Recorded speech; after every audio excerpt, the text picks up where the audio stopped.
Well, hello class. Today we discuss pre-Columbian America. That is everything you need to know about America before Europeans got here. Now, way back in middle school, you probably learned that Americans got here, the Native Americans got here, crossed the Bering Strait, which was a land bridge that connected Alaska to Asia.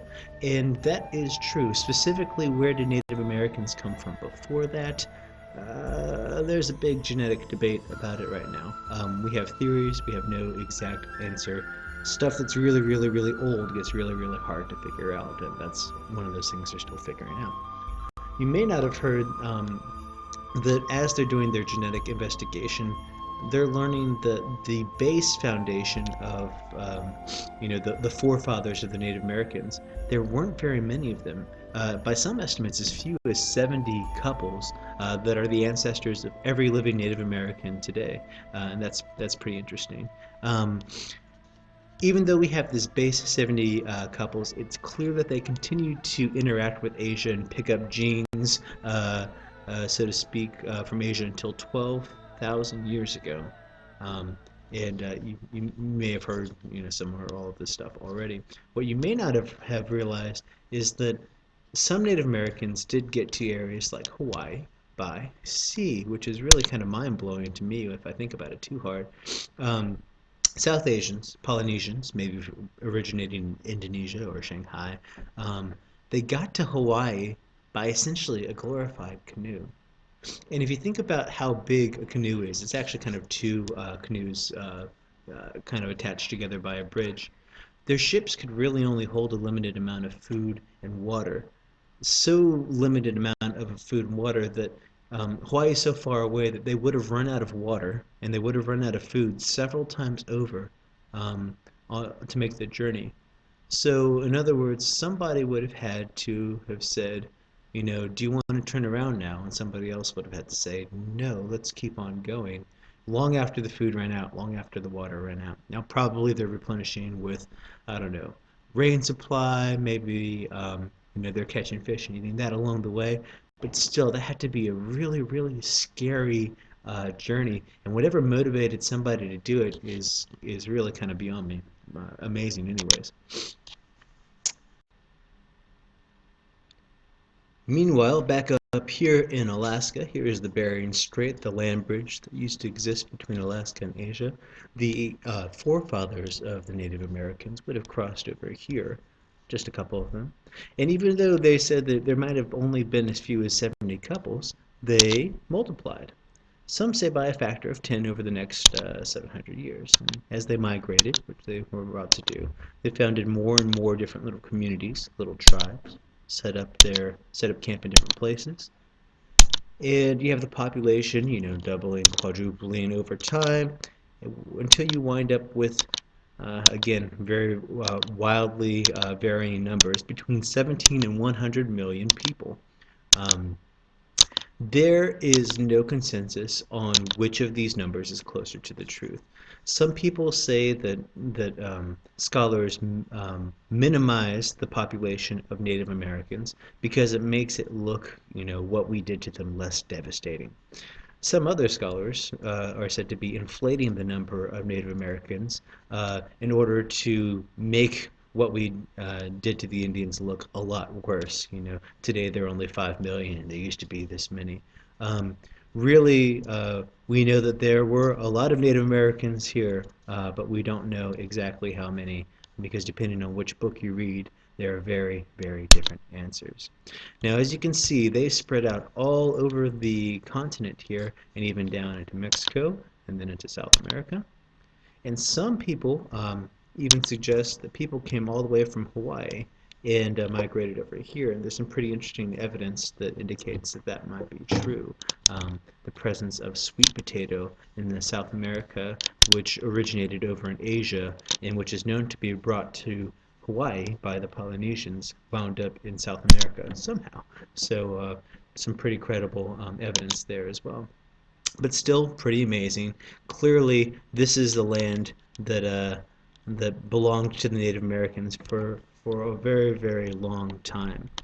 Now, and then you have the arrival of Europeans. I'm talking about, of course, the Vikings.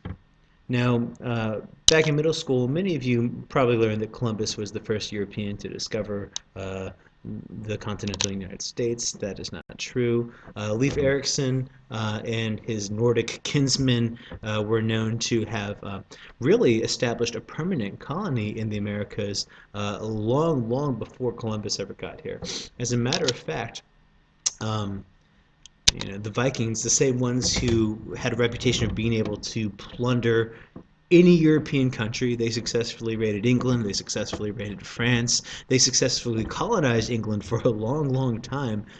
Vikings had a colony in America for 500 years. Just in case you're not doing that math, that's longer than the United States of America has existed.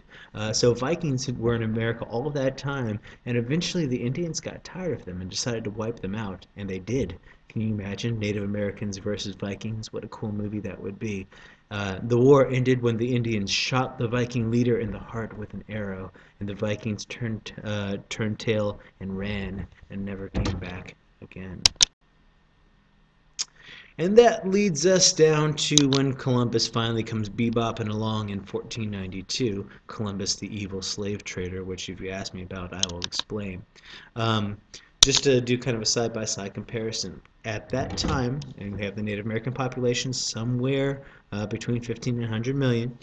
Um, just to put that in a context, the European population at the time was 70 million. So you can easily imagine that the populations were pretty comparable in size when Columbus first showed up. There is an Italian merchant that described the shores of America as being just thick with fires, so thick that you could smell the smoke from the fires hundreds of miles away. That's how many Native Americans were occupying New England by the time the Europeans were first showing up. Compared to Europe, the Native Americans were actually pretty advanced in many areas, some notable ones being medicine. Um, and agriculture. If you think about what you do when you have a headache, you go down to the nearest Walgreens, you pick up some aspirin, you pick up some Tylenol. We've known about this since the early 20th century when some scientists put these medications together. Native Americans have known about these sorts of medicines for thousands of years before that. So that's kind of interesting to think about. And they had some agricultural tricks up their sleeves that the Pilgrims didn't know when they showed up, and the Native Americans actually had to show them how to farm the land in order for the Pilgrims to survive. Meanwhile, compared to the Native Americans, the Europeans were advanced in weaponry. And obviously, guns did them a lot better than bows and arrows did. They also were advanced in terms of animal husbandry, which actually becomes really, really important. To Native Americans, in their culture, animals were really considered to be the equals, if not superior, to human beings. They were all part of one community together. So the idea of keeping a cow that you raise specifically to breed and slaughter it probably wouldn't have set well with Native American populations. That being said, by the time the Pilgrims show up here in New England, um, they have a kind of distinct advantage over Native Americans for this reason. Because not raising livestock equals no exposure to cows. Exposure to cows at some time equals resistance to smallpox. So really, Europeans didn't wipe out the Indians. It's the germs that did it. Smallpox killed 95% of native populations as Europeans arrived. Um, so when you talk about the conflicts between the settlers and the settlers weren't really fighting the natives. They were fighting what was left of them. The population absolutely just devastated. Um, and so when you take a look at this original map, where the Indian population is just spread out all throughout the country, um, the landscape looked very, very different by the time the main colonists started showing up. As a matter of fact, the Pilgrims chose Plymouth Rock because it was pretty much a well-established metropolis before they got there. When the Pilgrims arrived at Plymouth Rock, it already had paths carved through the woods. It had fields that were cleared. There was corn that was already planted. They even raided Indian graves to kind of like stock their houses full of dinnerware and things like that, blankets, because Plymouth Rock had been a thriving city that was left behind and the Indians were just gone. Smallpox wiped them all out. You may remember the story of Squanto. Being this Indian who was just kind of like magically there with the pilgrims who showed them around and helped them out. It was no coincidence that he was there with the pilgrims. He was actually enslaved by European slave traders, brought to Spain, sold into slavery, escaped, hitched a ride back with the pilgrims to Plymouth Rock. Was happy to be home, except he got there and all of his family was dead. Smallpox had wiped out the entire town, and rather than be bitter towards the people who had enslaved him, he decided to show them kind of how to make the town work. And so Squanto showed them around Plymouth Rock, and it's just one of those little interesting missing pages out of our history books. Today, rather than being spread out all around the country, uh, many Native American populations, when you talk about where they're concentrated, are on the reservations. And you probably all know what reservations are. How did they get from being everywhere to just these places?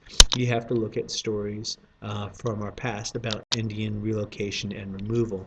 A good example of one of these stories comes from Andrew Jackson, who, in my opinion, is the biggest jerk to ever become president of the United States of America. His nickname was Old Hickory because he carried a hickory cane around, and he would beat pretty much anyone he felt like with it.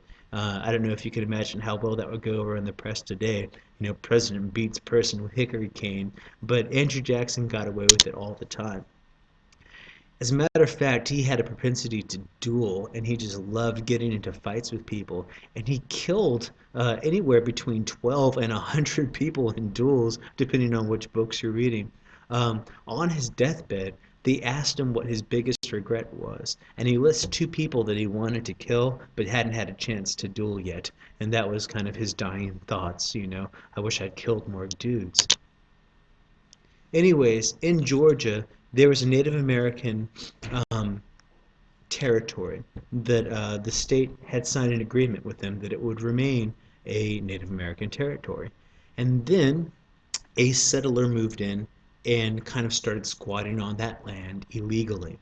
Rather than pick up their weapons and kill him, they decided to use the American legal process to try to win a court case to verify that this was Native American land and the state and its citizens had no right to it, and they took it all the way to the Supreme Court and they won. The Supreme Court says that's Native American land, we can't do anything to it. Andrew Jackson, however, was a big supporter of Indian removal, and he said that even though the Supreme Court, made that ruling, he was basically going to ignore it. And the forced Indian removal that followed became known as the Trail of Tears.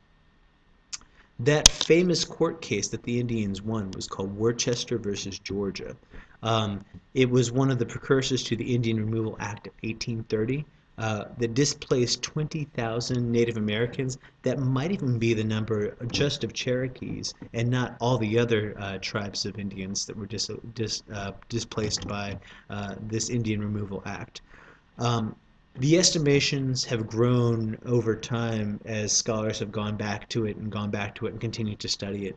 Initially, it was thought that about 2,000 Cherokees died. That number is up to about 8,000 now. Again, I think that's just Cherokees, never mind the other tribes that were involved. A soldier who had fought through the Civil War was quoted as saying, "I fought through the war between the states and have seen many men shot, but the Cherokee removal was the cruelest work I ever knew."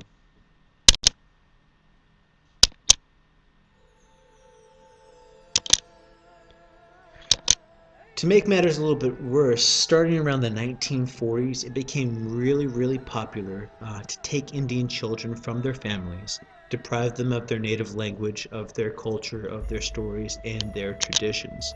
Um, in 1970s, they finally passed a law that helped prevent this from happening quite so often. But a 1976 study found that between 25 and 35% of all Indian children were being placed in out-of-home care. And so if it wasn't enough to kind of decimate the Native American population and then force them to live on reservations, we also took from many of them their language, their culture, and their history through these kind of re-education process. And so today, it's estimated that there are about 2.5 full-blooded Indians remaining, about 1 million of those on reservations.